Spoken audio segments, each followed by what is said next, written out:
Deuteronomy chapter 16.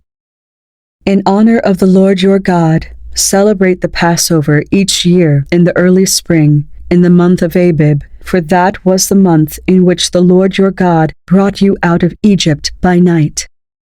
Your Passover sacrifice may be from either the flock or the herd, and it must be sacrificed to the Lord your God at the designated place of worship, the place he chooses for his name to be honored.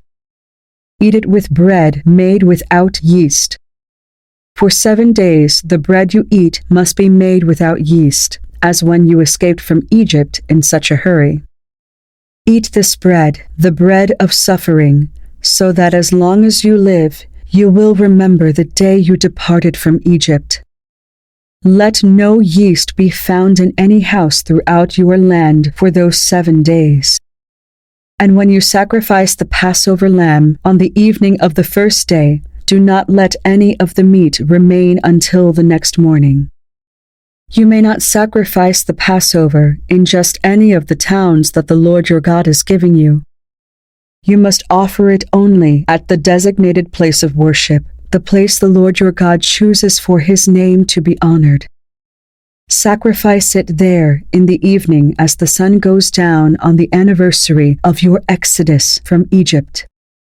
Roast the lamb and eat it in the place the Lord your God chooses. Then you may go back to your tents the next morning. For the next 6 days you may not eat any bread made with yeast.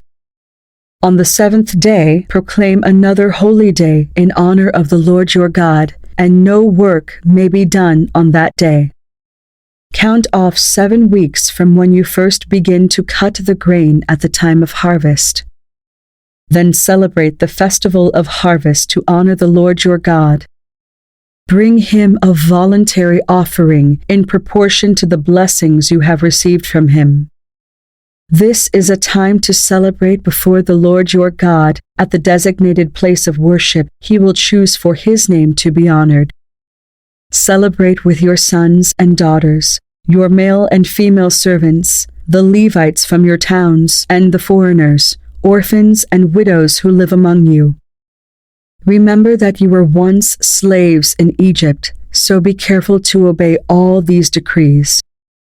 You must observe the festival of shelters for 7 days at the end of the harvest season, after the grain has been threshed and the grapes have been pressed.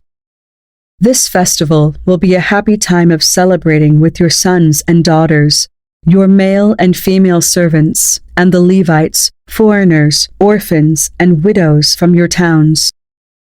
For 7 days you must celebrate this festival to honor the Lord your God at the place he chooses, for it is he who blesses you with bountiful harvests and gives you success in all your work. This festival will be a time of great joy for all. Each year, every man in Israel must celebrate these 3 festivals: the festival of unleavened bread, the festival of harvest, and the festival of shelters. On each of these occasions, all men must appear before the Lord your God at the place he chooses, but they must not appear before the Lord without a gift for him. All must give as they are able, according to the blessings given to them by the Lord your God. Appoint judges and officials for yourselves from each of your tribes in all the towns the Lord your God is giving you.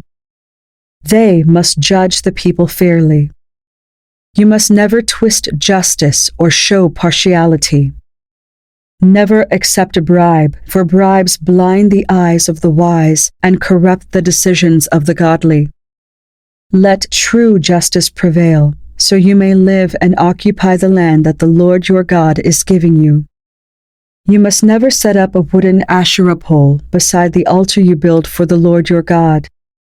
And never set up sacred pillars for worship, for the Lord your God hates them.